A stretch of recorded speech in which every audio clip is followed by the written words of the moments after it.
Halo teman-teman semua, selamat datang kembali di channel YouTube saya. Hari ini kita akan membahas sebuah topik yang sangat menarik dengan judul cerebral narcissist gitu ya. Secara lebih detail mungkin pernah disebutkan di salah satu jenis NBD, tapi dalam video ini kita akan membahas secara lebih lengkap gitu ya, cerebral narcissist.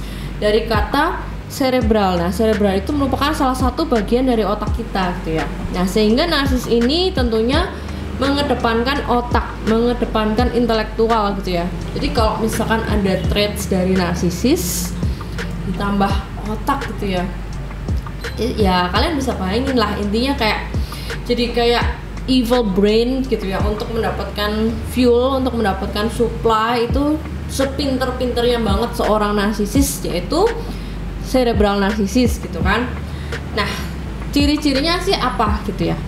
Nomor satu, untuk kita melihat traitnya gitu ya, itu biasanya sering omong gede, kayak hiperbolik, membesar-besarkan tentang pengalamannya, educationnya gitu ya, membuat orang lain itu jadi kayak wah minder nih lihat dia, kayak sesosok orang yang wah beneran nih dia bener-bener berwawasan sangat-sangat luas, atau kayak jenius, brilian gitu ya, komentar dari orang-orang gitu kan.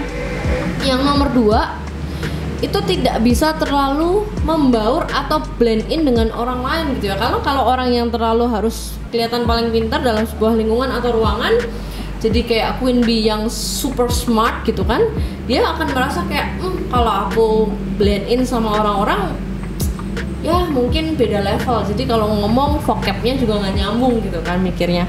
Karena yang nomor tiga, nah ciri-cirinya itu juga suka menggunakan kata-kata, bahasa, istilah, vocab yang majestic. Wah, majestic itu apa ya? Kayak high, kayak yang intelektual, menunjukkan istilah intelligence yang mungkin wah kalau orang lain nggak tahu, terus orang lain nanya, Pak maaf Pak, itu tuh sebenarnya apa sih? Wah, dia dengan senang menjelaskan dan kelihatan jadi lebih hebat atau kelihatan kayak berwawasan luas gitu ya.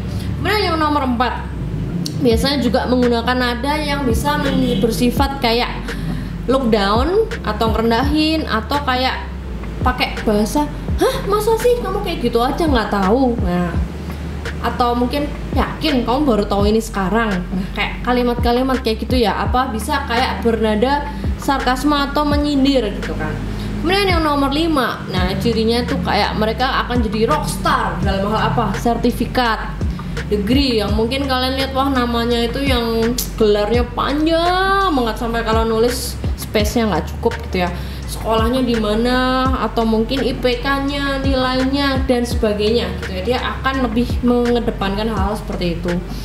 Kemudian yang nomor 6, dia tuh kayak ada sebuah kemampuan artificial intelligence untuk membaca orang lain gitu ya, kak, merekap data tentang jadwal, kebiasaan orang ini, makanannya sukanya apa, kesukaannya, hobi, kayak di scan gitu ya, kebiasaannya, pakaian, rumah, mobil, bahkan pekerjaan.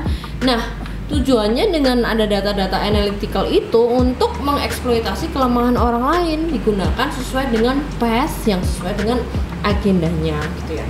Jadi yang nomor 7, cirinya itu juga bisa kalau kalian lagi ngobrol dengan seseorang atau yang traitsnya spektrum cerebral narcissist, itu mirip kayak kita lagi dengerin annoying dokumenter gitu ya.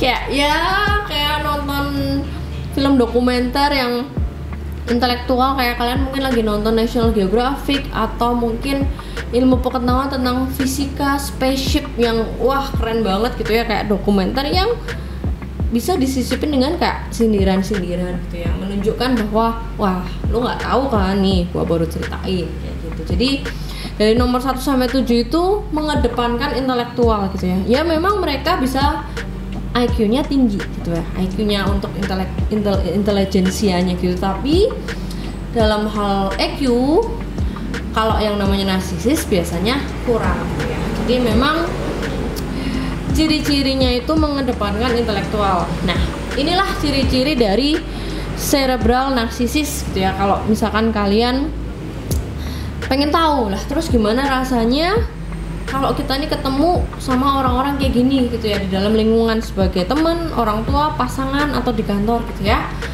langsung lanjut ke video selanjutnya yang masih berhubungan tentunya dengan cerebral narcissist. Teman-teman jangan lupa mampir ke sini.